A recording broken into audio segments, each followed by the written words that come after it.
Hi guys, my name is Sahil and welcome back to learn with साहिल।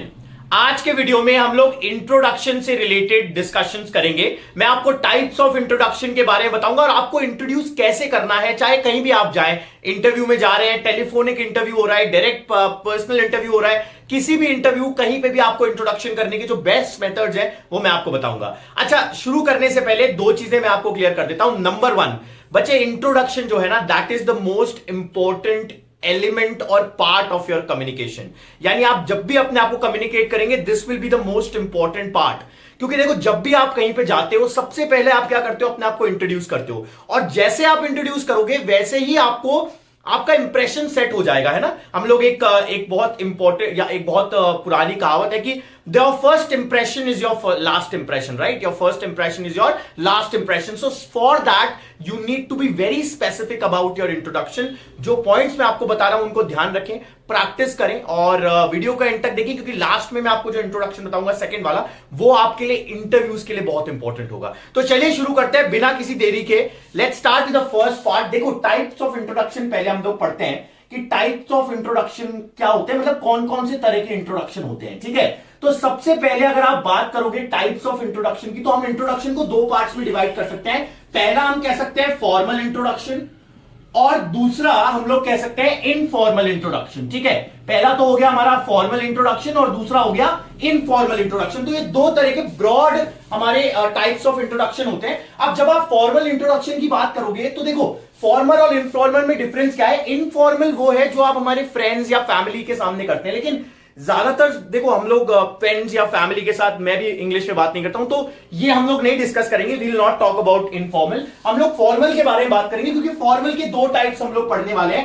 पहला वाला जो हम पढ़ेंगे वो होगा शॉर्ट फॉर्मल, यानी short formal introduction first type होगा इसी के अंदर फॉर्मल में, और दूसरा जो होगा वो होगा लॉन्ग फॉर्मल इंट्रोडक्शन, ठीक है।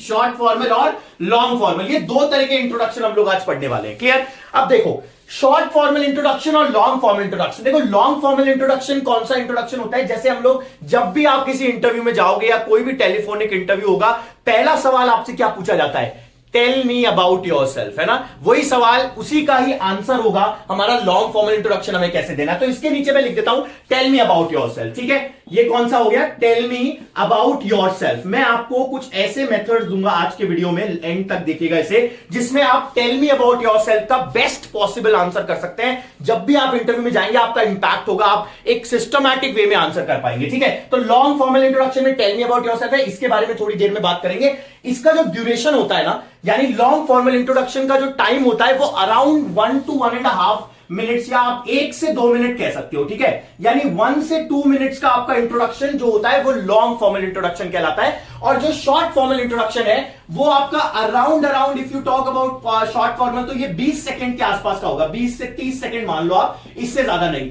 30 सेकंड या 20 सेकंड्स का इंट्रोडक्शन जो होगा वो शॉर्ट फॉर्मल होगा। देखो, लॉन्ग फॉर्मल के बारे में बाद में बात करेंगे। शॉर्ट फॉर्मल इंट्रोडक्शन जो है ना, इसमें आपको एक चीज समझनी है कि मेजॉरिटी ऑफ द केसेस में हम लोग शॉर्ट फॉर्मल इंट्रोडक्शन ही देते हैं। क्योंकि देखो, जहां भी आप जाओगे हर जगह तो आप 2-3 मिनट का आंसर नहीं दे सकते ना। आप जैसे किसी मीटिंग में हो, किसी नए लोग से, किसी का you have met someone for the very first time, so एक शॉर्ट फॉर्मल इंट्रोडक्शन जो होता है, क्रिस्प होना चाहिए, शॉर्ट होना चाहिए, इंपैक्टफुल होना चाहिए, ठीक है। क्रिस्प होना चाहिए, शॉर्ट होना चाहिए और इंपैक्टफुल होना चाहिए। तो ये हमारा शॉर्ट फॉर्मल इंट्रोडक्शन सबसे पहले हम लोग पढ़ते हैं। शॉर्ट फॉर्मल इंट्रोडक्शन में मैं आपको 7 मेथड्स यानी 7 पॉइंट्स दूंगा। 7 पॉइंट एक मेथड है जिसके थ्रू आप शॉर्ट फॉर्मल इंट्रोड्यूस कर सकते हैं, ठीक है। तो शुरू करते हैं। सबसे पहला जो फर्स्ट पॉइंट है आपका शॉर्ट फॉर्मल इंट्रोडक्शन में, वो है आपका स्माइल, ठीक है।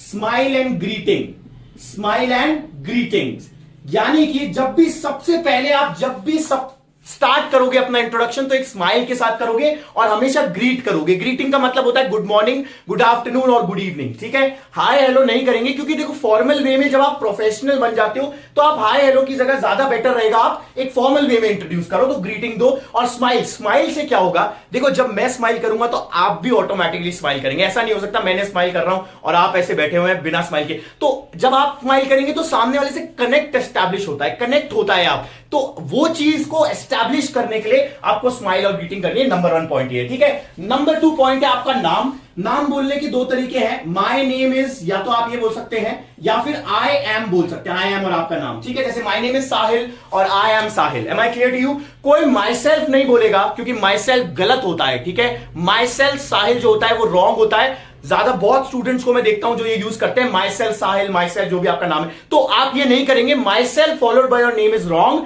क्योंकि माई सेल्फ एक रिफ्लेक्सिव प्रोनाउन है और रिफ्लेक्सिव प्रोनाउन कभी भी सब्जेक्ट नहीं बन सकता। ये इसके पीछे का कॉन्सेप्ट है, आगे प्रोनाउन के मैं आपको डिटेल में बताऊंगा, लेकिन अभी आप ये समझ ले, ठीक है। तो आई एम या माई नेम, अच्छा ये भी नहीं बोल सकते आप कि दिस इज साहिल या दिस, ये एक टेक्सटिंग लैंग्वेज होती है कि दिस इज साहिल, ये गलत है, ठीक है। तो ये दोनों में से कोई एक यूज कर लो, ये आपका बेस्ट रहेगा, ठीक है ना। तो ये हो गया आपका सेकंड पॉइंट। थर्ड पॉइंट जो है वो है आप कहां से हो, वेयर आर यू फ्रॉम। तो वेयर आर यू फ्रॉम के लिए आप एक सेंटेंस यूज करें, I hail from and followed by your state name. आपका स्टेट का नाम यहां पे डालना है, ठीक है ना, सिटी का नाम मत डालना। मैं बार बार आप एक चीज हमेशा स्टूडेंट्स को समझाता हूं, देखो जब आप दूसरे स्टेट में जाते हो, फॉर एग्जाम्पल आप मुंबई से हो, या फिर आप मुंबई से नहीं, चलो महाराष्ट्र के किसी भी सिटी से हो आप, ठीक है। अब वहां से आप निकल के कर्नाटका में जाओगे, तो कर्नाटका वालों को तो नहीं पता ना आपकी सिटी का नाम हर बार जरूरी थोड़ी आपको पता हो, तो इसी के लिए आप स्टेट का नाम लेंगे, I hail from and followed by your state name. Clear? तो ये हो गया आपका third point. Am I clear?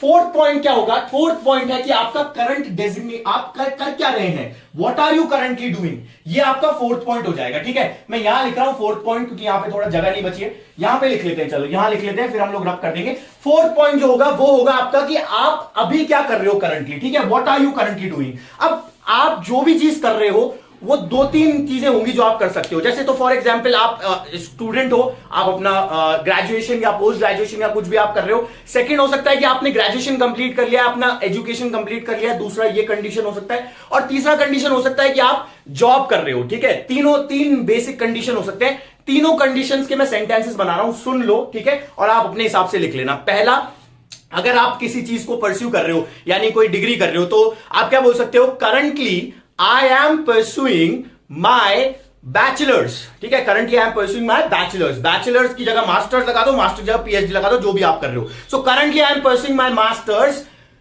ठीक है, यहां तक तो एक सेंटेंस हो गया।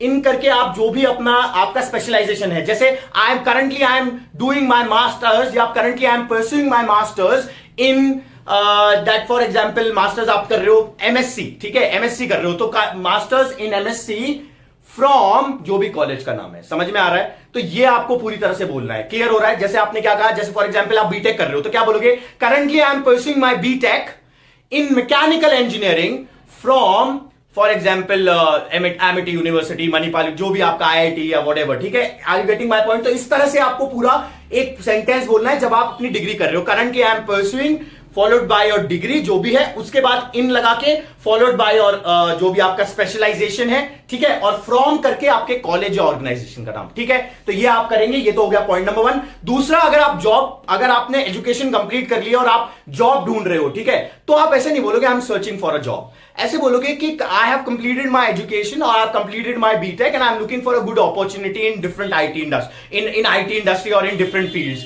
या जो भी आपकी फील्ड है। समझ में आ रहा है? आप ये नहीं बोलोगे I am looking for a job, I am looking for a better opportunity, I am looking for a good opportunity, ठीक है। ये आप एक अच्छा वर्ड यूज करेंगे। क्लियर? ये हो गया दूसरा कंडीशन। तीसरा कंडीशन, अगर आप जॉब कर रहे हैं तो आप क्या बोलेंगे, currently I am working with. अच्छा, एक बहुत बड़ी मिस्टेक बहुत से स्टूडेंट्स करते हैं, currently I am working in बोल देते हैं। वो इन नहीं आता है, विद आता है, ठीक है। विद क्यों आता है? क्योंकि आप किसी कंपनी के साथ काम कर रहे हो, जैसे मैं टीसीएस के साथ काम कर रहा हूं, तो I am currently I am working with TCS, okay. As a मतलब जो भी आपका डेजिग्नेशन है, जैसे as a software developer, currently I am working with TCS as a software developer for last 3 years, या आप मतलब वो फिर बाद में लगा सकते हो कि आप कितने साल से कर रहे हो। अगर आप वो बनाना चाहते हो तो सेंटेंस अलग बन जाएगा, ठीक है। तो ये 3 तरह के सेंटेंसेस आप बना सकते हैं जब भी आप अपने आप को बता रहे हैं कि आप करंटली क्या कर रहे हैं, ठीक है। ये तो हो गया आपका फोर्थ पॉइंट, ठीक है, योर करंट स्टेटस, ठीक है, करंट स्टेटस जो भी आप कर रहे हो। क्लियर? उसके बाद में आप अपना गोल बताओगे 1 लाइन के अंदर, ठीक है। ये कौन सा पॉइंट हो गया? 1 2 3 4 एंड 5th पॉइंट हो गया आपका गोल। गोल मतलब आप 1 लाइन में बताओगे, जैसे I want to be a successful trainer, I want to be a successful software developer, I want to be a successful businessman. एक एडजेक्टिव लगाओ और उसके साथ में वो लगा दो, ठीक है। तो आपका गोल हो गया 1 लाइन के अंदर गोल, ठीक है। नेक्स्ट जो पॉइंट होगा आपका वो होगा आपका एजेंडा। ये बहुत इंपॉर्टेंट है, ठीक है। ये क्यों इंपॉर्टेंट है, देखो अगर आप प्रोफेशनल हो तो आपको ये समझना होगा जहां भी आप जा रहे हैं तो वहां पे आपके जाने का एजेंडा है, आप मोटिव के साथ जा रहे हो वहां पे। आप इस क्लास को भी, जैसे किसी क्लास में आप जा रहे हो या फिर फॉर एग्जांपल आप किसी मीटिंग में जा रहे हो, तो वहां पे एक एजेंडा है ना आपका। एजेंडा जो है वो आप क्या मोटिव से जा रहे हो। जैसे किसी इंटरव्यू में गए तो क्या बोलोगे, I am here to crack the interview, I am here to get the job. या फिर आप अगर किसी मीटिंग में जा रहे हो तो क्या बोलते हैं, I am here to attend this meeting. जो भी आपका एजेंडा है एट लास्ट आप उसको यहां पे जरूर, और एजेंडा वर्ड को यूज मत करना, ठीक है। I am here to simple लगाओ और फिर उसके बाद बोल दो, ठीक है ना।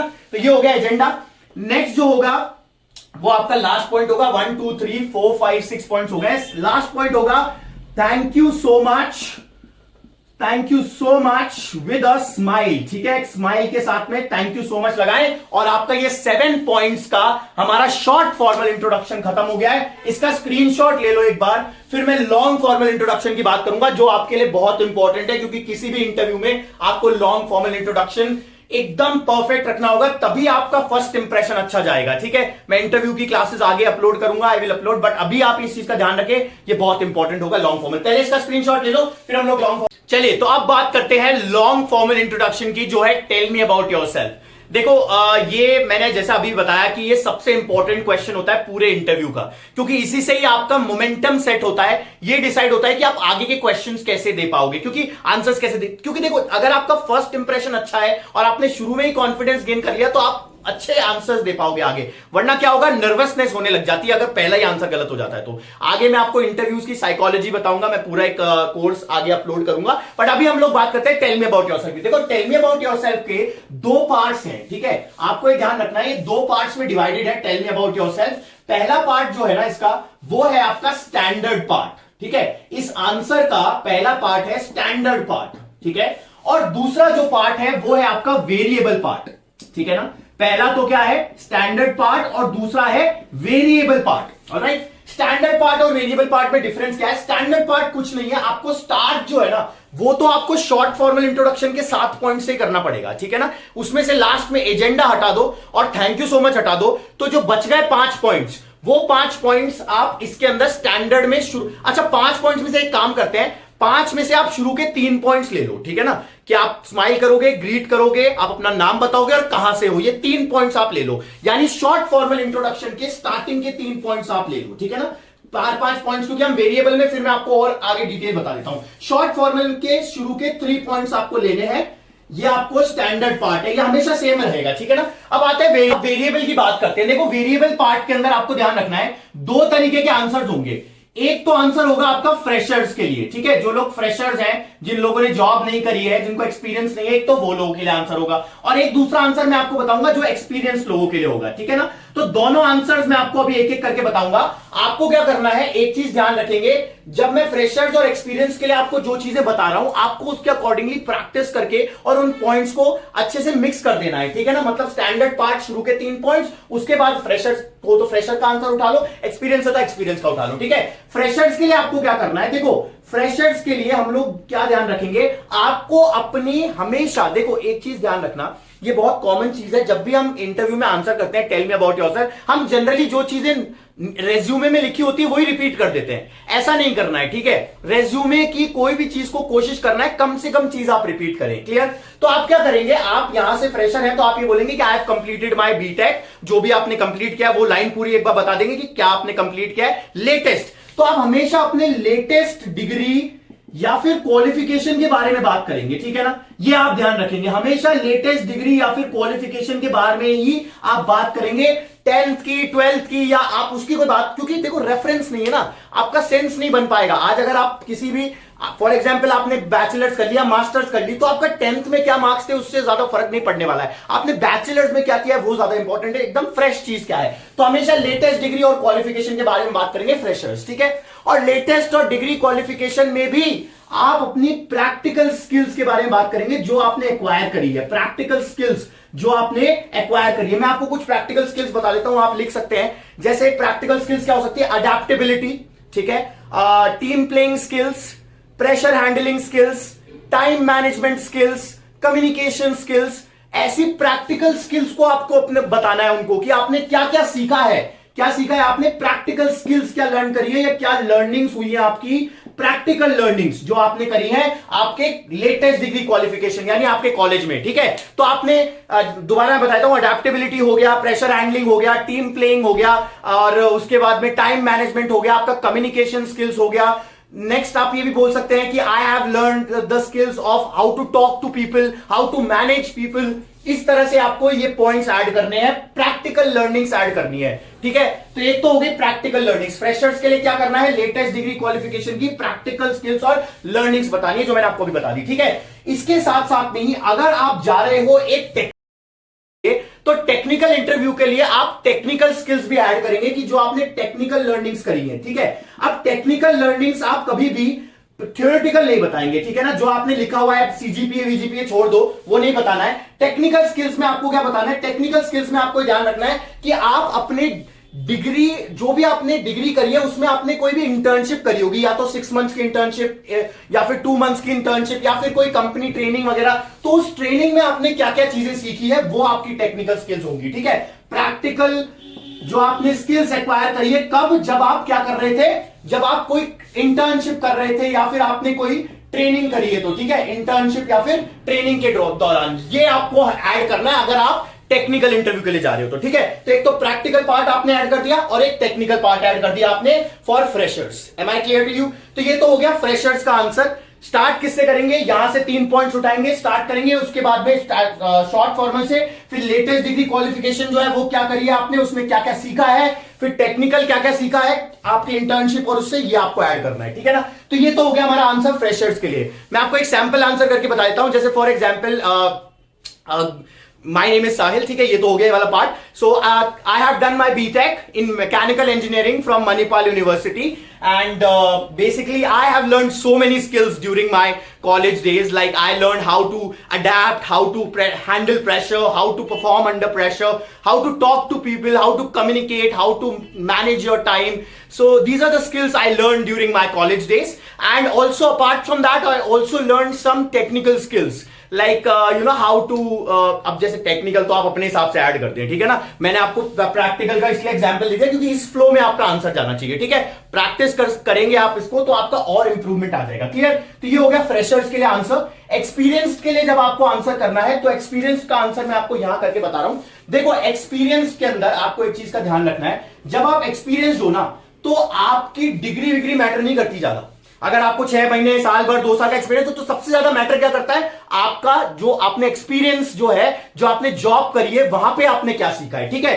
तो आप अपनी जो भी अचीवमेंट्स होंगे या जो भी चीजें आपने सीखी है आपके जॉब के टाइम पे, उसको आप फैक्ट्स और फिगर्स के फॉर्म में प्रेजेंट करेंगे। ये बहुत इंपॉर्टेंट है, ये समझ लेना। फैक्ट्स एंड फिगर्स के फॉर्म में आपको उसको प्रेजेंट करना है, जो भी चीजें आपने सीखी है ड्यूरिंग योर जॉब या during your professional experience. Alright, जैसे फॉर एग्जांपल मैं ट्रेनर हूं, मैंने 10,000 स्टूडेंट्स पढ़ाए हैं, तो मैं कैसे उसको एक्सप्लेन करूंगा कि I train more than 10,000 students across the country and I also got 97% success ratio. So आपको वो चीज का ध्यान रखना है कि जब भी आप अपना प्रोफेशनल जो भी आपने अचीव किया है उसे फैक्ट्स और फिगर्स के फॉर्म में आपको प्रेजेंट करना है, क्योंकि देखो सेंटेंस आप फिर भी भूल जाओगे लेकिन फैक्ट्स हमेशा याद रह जाते हैं, ठीक है ना। तो वो इंपैक्ट छोड़ने के लिए आप फैक्ट्स एंड फिगर्स का यूज करते हुए और आप इसको प्रैक्टिकल अपना जो भी आपने सीखा है अपने जॉब में वो आप एक्सपीरियंस को प्रेजेंट करेंगे। So this will be the answer of experience.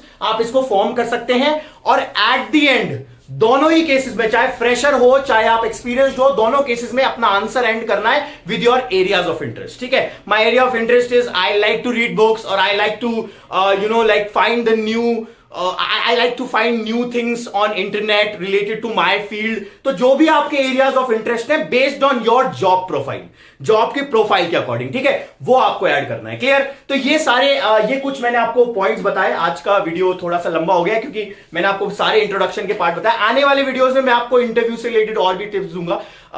Channel को सब्सक्राइब करें गाइज, अगर आपको वीडियो अच्छा लगा हो तो लाइक करें। Thank you so much for your support. Have a great day. I hope you are liking the content and I will see you in the next video. Thank you so much and take care. Stay safe. Bye bye.